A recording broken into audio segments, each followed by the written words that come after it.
The Quest Podcast, Funds Industry Conversations. Hello, podcast listeners, and welcome to this episode of the Quest Podcast with me, Danny Lawler. If you're new to the podcast, do make sure to hit the subscribe button and also be sure to share and like. On this episode of the Quest Podcast, I'm joined by Ann Shiels of Finlexsus, who is a sustainability expert with a particular focus on regulatory compliance. With sustainability and ESG being so high on the to-do list for so many in the financial services industry, I thought it'd be great to get Ann on the show to chat about some of the regulatory compliance issues that are out there, some of the deadlines that are looming, and there are many. Also was interested to know whether we should be aiming for perfection even on day one, or whether good enough is good enough as those deadlines roll around and still a lot of the detail is to be settled. But more than that, I'm interested to know about how firms in the financial services industry, including professional services firms, approach their own issues on sustainability. So how do they run their own business so that they are not only talking the talk, but walking the walk and showing that their business is sustainable and doing its best for the environment and the local area as well. So thankfully, Anne is able to answer all of those questions and chat with some great insights on both regulatory compliance and the deadlines coming up and the practical steps that businesses are taking, and also some of the innovations that she's seeing firms undertake and some of the challenges that they're working their way through as we all hopefully try to become more sustainable and more in tune with the needs of the planet. So on that note, let's get on with the podcast. The Quest Podcast, Funds Industry Conversations. Hello, Anne, and welcome to the Quest Podcast. Hi, Danny. Thanks very much for having me. Looking forward to the conversation. It's great to have a sustainability expert on the podcast. Good. Well, I'm delighted to be here. And am I just a sustainability expert? Yeah, I'm trying my best. Well, what is a sustainability? Well, for me, I guess the answer to that would be very broad ranging, because obviously sustainability covers so many aspects of our society, our economy, our businesses. But in my case, for me, I would very much focus in on sustainable finance and sustainability in particular in regulated financial services entities. It's such a topical issue at the moment. Do you find that it arrives at every conversation you have with regulated firms and every conference that you go to? It does. Now I'm in that space because the business that I run is a sustainable finance regulatory consultancy. So it is all consuming for me at the moment. But the reason I moved into this area was because in my previous existence, if you like, as an asset management and investment funds lawyer, more and more of the conversations were around sustainability and ESG, I guess, which, you know, if we want to put ESG in context and what's the difference between it and sustainability, for me, the way I look at it is that ESG is very much the lens through which financial institutions look at sustainability. So yeah, I have lots of conversations about sustainability, financial services and ESG. I wonder, I know obviously with your background and role, it's the first thing people probably talk to you about, but have you noticed a shift in how people talk about sustainability over the last little while, or how they think about it and how they view it, and whether it's become more important to them or more genuine to them? It's definitely becoming a driver of business, I would think, rather than something which was maybe an add-on or a value add. So I would say if you wanted to think about it in terms of moving from CSR in a corporate sustainability and responsibility towards a more of an integrated approach to sustainability in business. And when you work with firms, and we're going to talk in a little while about, I guess, upcoming deadlines and how that affects asset managers, particularly in investment funds. But more broadly, when you work with firms, what's the approach that you take if they come and say, geez, you know, we really need to up our game on sustainability? So I like to look at, if you're kind of stepping back and looking at a macro level for an organization, I like to look at it in three pillars, really, or three areas. The first area I'd look at would be internal, and that would be a firm's operations and how do you integrate sustainability into your operations. So for a professional services firm, that's something like, how are you dealing with energy and environment issues? How are you dealing with how you interact with communities and the society in which you operate? So that goes towards an organization's social license to operate, really. And then, for example, for something like law firms, you would talk about a pro bono practice and how that all drives and integrates into your business. So really the first pillar, very much operations. And that can be anything, as I said, from the energy piece where you're measuring your greenhouse gas emissions, you're maybe setting science-based targets to put your organization on a decarbonisation pathway in terms of its operations. So that's quite a technical science-based piece, or should be at least, certainly on the environment side, maybe less so on the social. So that's what I like to think of as the internal operations piece. Then the other second pillar really is the external or client facing piece. And that's really around, right, well, I need to understand what are the drivers for sustainability from my clients and how can I best support that. So from a fund perspective, if we want to talk about funds, really this is what kind of products are the asset managers building? Are they products which have ESG? Are they sustainable investment products? And we'll come on to, I guess, talk about SFDR and products that disclose as Article 8 or Article 9 funds. So it's really about, how can I support my clients? That's the second piece. So that's the internal. Client piece is the external piece. And then overlapping both of those is something I would look at as the transparency piece. It is linked to the internal and external pieces, but the transparency bit would be more around, right, what am I saying to the market, and what are my public commitments? Am I committing to a net zero target? Am I maybe aligning with a collaborative initiative like Business in the Community and signing up to its low carbon pledge or its inclusivity pledge, and also any reporting that you might be doing. So they're the three sort of general areas that I think businesses can, if you want to organize yourself as a business around sustainability, I think that's not a bad framework to have. Yeah, and I think, and I guess it's natural that when in our world we think a lot about regulations and we think about deadlines, and that's the kind of the gun that's put to people's heads to get on and do something. And so the focus, I think, with a lot of firms initially tends to be around, well, what's the product need to do, and what classification do we give ourselves, and how do we do our prospectus disclosures and that kind of stuff. So it's quite, I guess, in your world, the second particular gets a lot of focus, but it's the first pillar that really interests me in many ways, this idea of the internal operations and particularly if you are promoting or running ESG and sustainability products, that you actually can demonstrate within your own business that it's something that's important to you.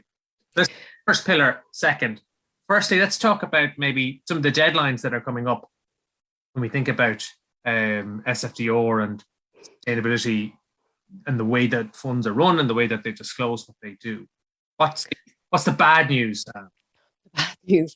I think there's sort of a not very amusing joke is probably too strong a word when you think about SFDR and EU taxonomy and deadlines, kind of when is a deadline not a deadline, when it's a level 2 deadline under SFDR.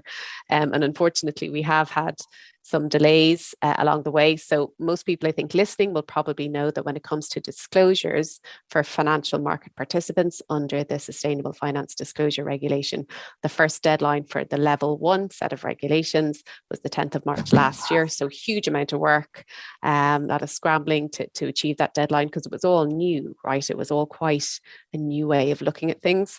And since then, we sort of have a pathway of deadlines, if you like, after that. So right now, I guess what we're looking at for big ticket item deadlines, it's everything that's coming out of the EU Action Plan on Sustainable Finance. and in general terms, that as a piece of policy coming from Europe is one that has moved at really remarkable pace. If you think back to the high-level expert group on sustainable finance, when they issued their first report in 2018, we had the first piece of legislation coming out, only a couple of months after that. And I don't know, Danny, if you've ever seen any kind of policy and rulemaking move at such a pace in Europe, and I think that just goes to show the strength of political will driving the whole sustainable finance agenda. That's a great point. Yeah. So that's some kind of real background there as to how quick this is moving. So when something moves as quickly as that, and you're dealing with regulation and really technical rules, I think it's inevitable that there is going to be some heartbreak along the way to try and get it right and to try and come up with a solution that works for everyone. And you have to remember that SFDR and taxonomy, SFDR in particular, it covers financial market participants in different disciplines. So it's banks, it's insurance companies, it's asset managers, it's funds, and they all work really differently and run their products really differently. So it is really not to be underestimate the significant challenge that trying to get these rules in a workable format are. So that's sort of my take in terms of why are we dealing with kind of deadlines that are moving. Well, what's coming up right now, I guess, in sequential order, I guess, we do have a deadline for integrating sustainability risks and factors into the organisation of AFMs, of UCITS and MiFID firms. So under the AFMD and UCITS regime, there's a deadline coming up on the 2nd of August to look at that. What will that mean in practice? Certainly looking at your business plans and updating it.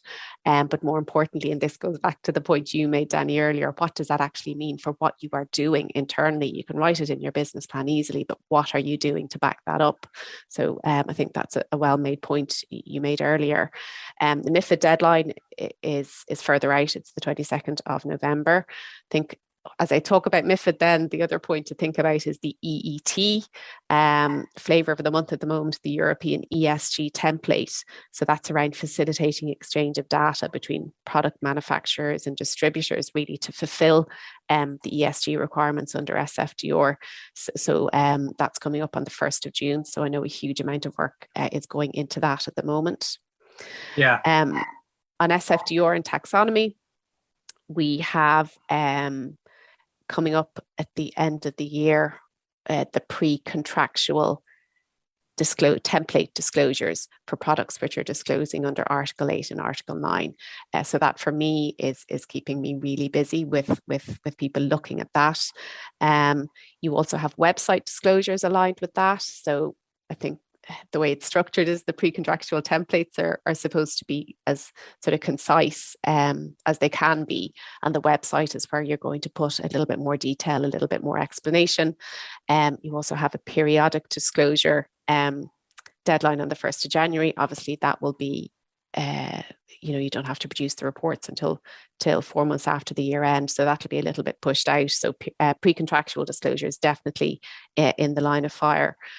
On the 1st of January, you've got disclosures for the 2nd, 3rd and 4th environmental objectives under the EU taxonomy, which is sustainable use and protection of water, circular economies, pollution prevention and control, and protection and restoration of biodiversity. So some hard and fast deadlines in there and really complex technical stuff. But I think if you wanted to sort of go to one resource that sets these deadlines out quite neatly, that's the SFDR and taxonomy ones, you can take a look at the ESA supervisory statement on SFDR that issued on the 24th of March, just gone, which has a nice table at the back, which sets out a lot of the deadlines in a neat format. Yeah, I think, and you can dissuade me of this, Anne, but there was a real political and is a real political imperative to get this done quickly.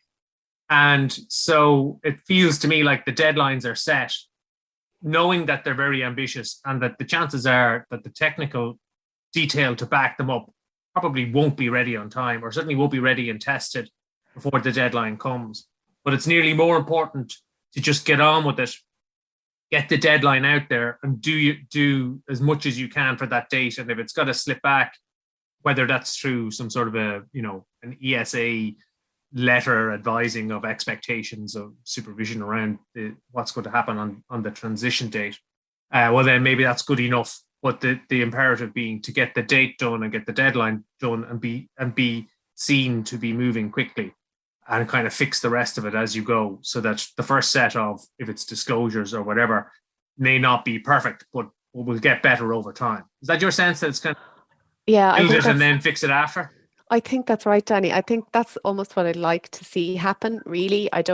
Wouldn't like to see any momentum being lost in terms of organizing all this information and getting to grips with the technicality of what's needed.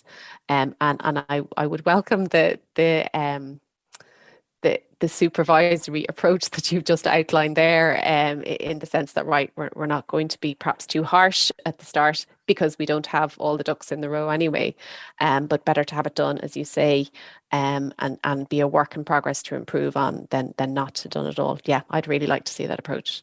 Yeah, I think when it comes to impositions of deadlines for transition or what have you, it's easy to get very focused on that date and maybe lose sight of the fact that this regime is going to be around for an awfully long time, most likely. And maybe good enough is good enough for day one, and then you work towards making it better, rather than trying to have perfection on day one, when that's not really going to happen. Yeah, I mean, it's hugely complex work that's being done, particularly around the EU taxonomy. I mean, nothing like this has ever been really done before. The classification system for economic activities contribute to environmental and social objectives. So yeah, it's really tricky stuff.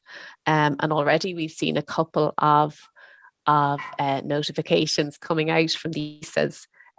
You probably have seen them in the last month or 5 weeks, actually saying, oh, well, hang on a second, there might be a tweak to the principal adverse impact regime, and we're just going to take another look at the taxonomy disclosures to make sure we got those right.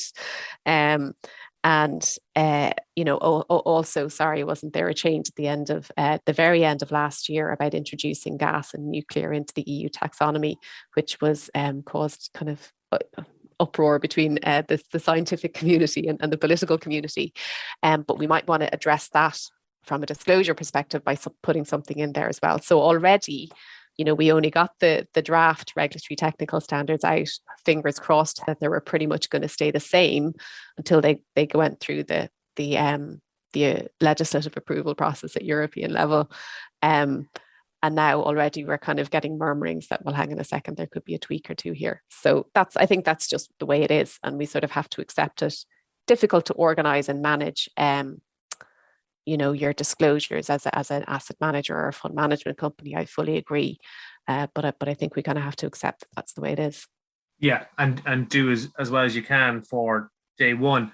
And I'm right in thinking, Anne, that a lot of the focus in terms of the regulatory approach at the moment is around disclosure. So take sustainability into account when you are making your investment decisions. Disclose how you take sustainability into account and sustainability risk into account when you're making investment decisions.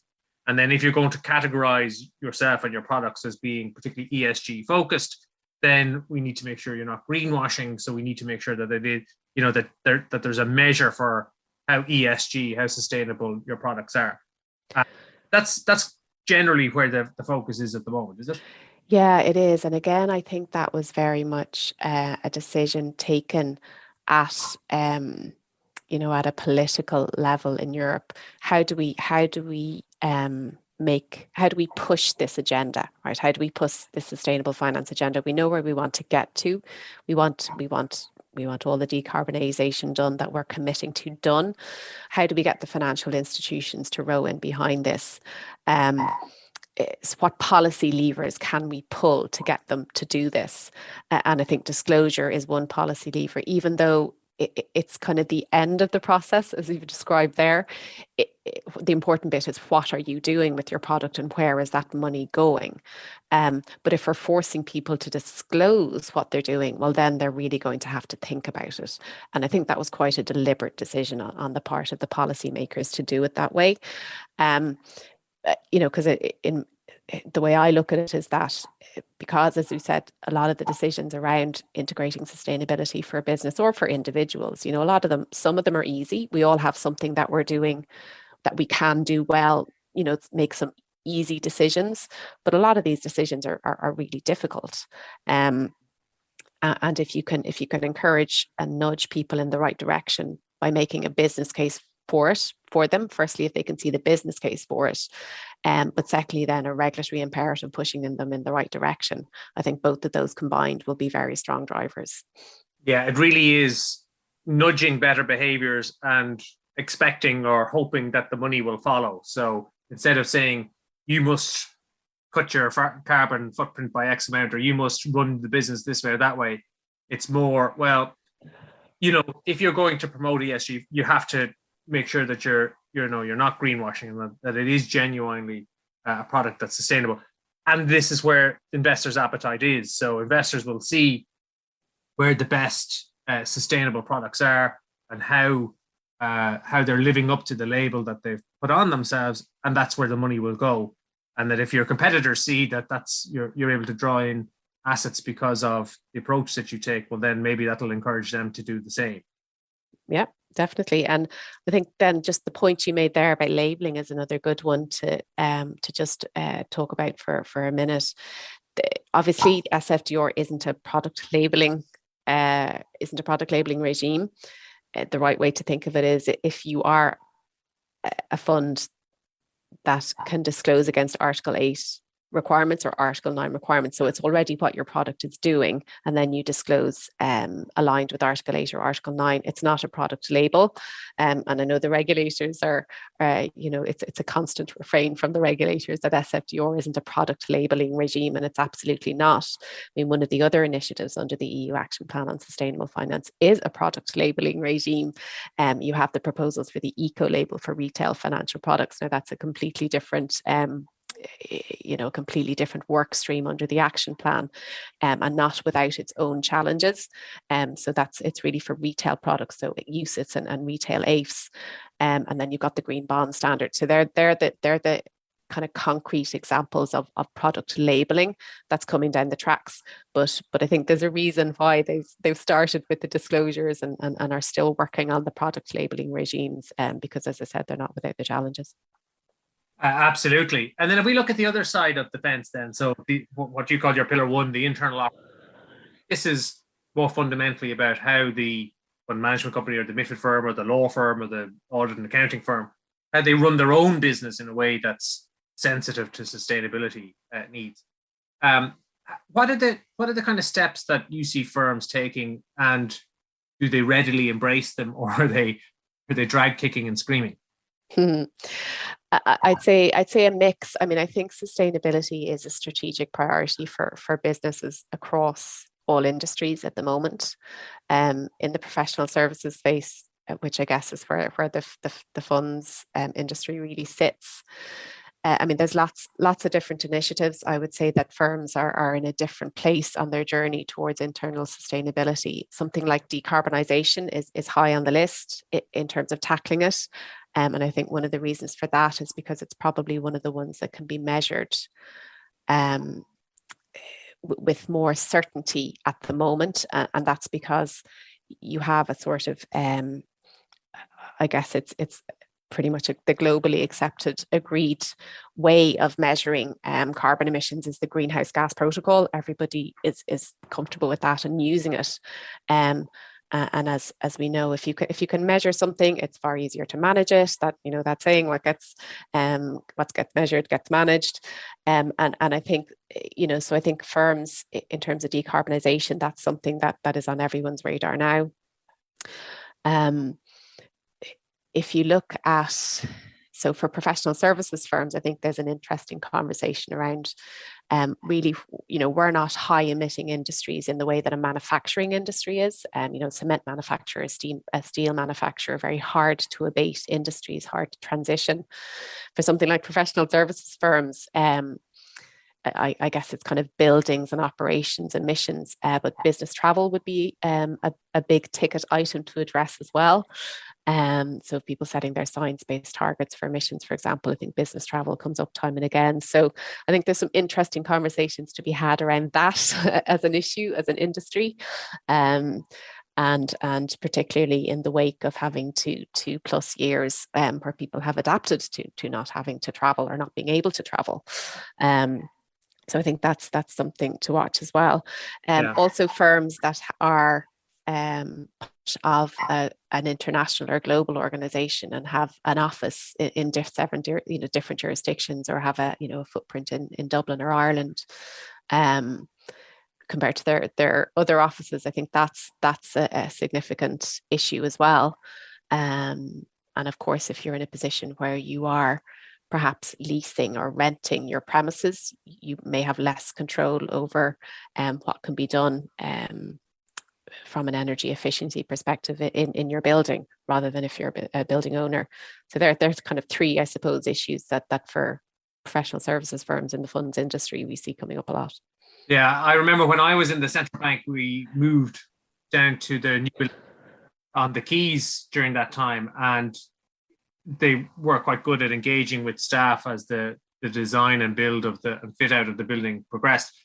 And it did seem to me that sustainability and environmental impact was a big part of what they, certainly a big part of what they would report back to staff on. So things like gathering rainwater, that kind of gold colored cladding that's on the building is to reflect light and heat to make the building cheaper to cool as opposed to heat.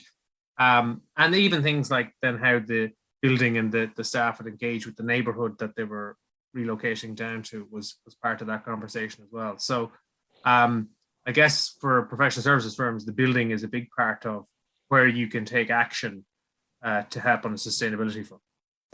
Yeah, exactly. From an environmental and energy impact, as you say, I mean, clearly there's a range of sustainability issues, not just focused on energy, that you can talk about, and the piece you mentioned there about the community around where you're operating as well, I think is a really important part, as well as your employee well-being, diversity, inclusion, all those kind of issues. I think businesses and firms are far more inclined and willing to tackle these issues now.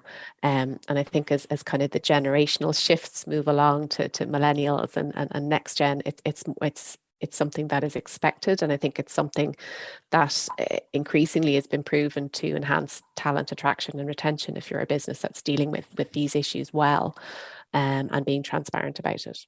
Oh, that was my next question. I wonder when it came the recruitment side of things, if you're a big professional services firm and you're doing your milk rounds and you've got a nice shiny building, that all helps. But what extent does what you do to make the world a better place become part of the conversation as you're trying to recruit in a market that's pretty competitive? So from what I'm hearing, it is something that's being asked about and thought about on both sides of that equation. So I think employees are expecting and feeling able to ask prospective employers, well, what are you doing in relation to diversity and inclusion? Have you got policies on this? And then on the other side, employers are expecting these questions to be asked, and it is a driver. And as I've said before, is it how genuine or authentic is that driver? I mean, I will take any driver to tackle a sustainability issue within a business really well. And if it's something that a business is aware, well, I'm going to attract, really talent, and I'm going to retain my existing staff if I'm addressing these kind of issues really well. I think that it is welcome as a driver to having positive resources in place for employees. Presumably it feeds in on the other side as well, in terms of when a client is choosing a professional services firm, or maybe when a large institutional investor is choosing an asset manager to place their assets with, that part of their due diligence is around the sustainability of the business that they're looking to engage, and how well you're able to answer those questions could have a big impact on your ability to succeed in an RFP. Yeah, I'm looking at that at the moment, actually, for professional services firms, and I'm coming across some interesting reports actually that have tried to measure, just by asking professional services firms how often are you being asked to include information on your sustainability practices in RFPs? And I think the figure I looked at, now this is, I think, was a report from 2018, so it's probably even more by now. I think about 85% of firms said that they're being asked in RFPs to include information around their sustainability practices. I would love to know how that answer is weighted compared to fees. But anyway, that's for another day. Yeah. So listen, let's move towards wrapping up. I'm interested in kind of anything that's particularly innovative that you've seen firms do, either if it's in terms of that second pillar, how they disclose their approach to products, or on the first pillar in terms of how they manage their own operations for more sustainability. So anything that's particularly innovative, or anything that's particularly challenging for firms? Any little nuggets for us on those?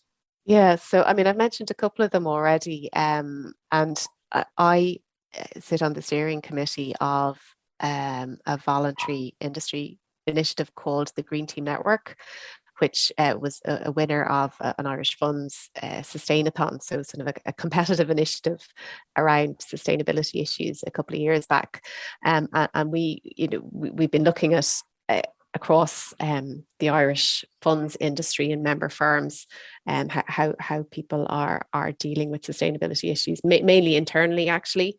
So there's a lot of I think businesses can get a lot of support and a groundswell of enthusiasm from their staff through green team committees. Actually seem to be a place where a lot of good initiatives spring from. So that's something that we're seeing more and more. I think encouraging peer-to-peer networking is really important, because not all of this it should be seen as giving yourself a competitive edge. I would think, particularly on the internal piece. Obviously the external piece is a little bit different. So peer-to-peer networking around sharing information about, right, well, how did I get the latest ISO accreditation certification for my building energy management? How did I get on that journey, and what resources or support did I use along the way? So they're two quite interesting aspects that we're seeing at the moment. On the external piece, I mean, a lot of it is driven by tackling the regulation at the moment, and I think that is, I think that can be a challenge between complying with what needs to be done versus being really innovative.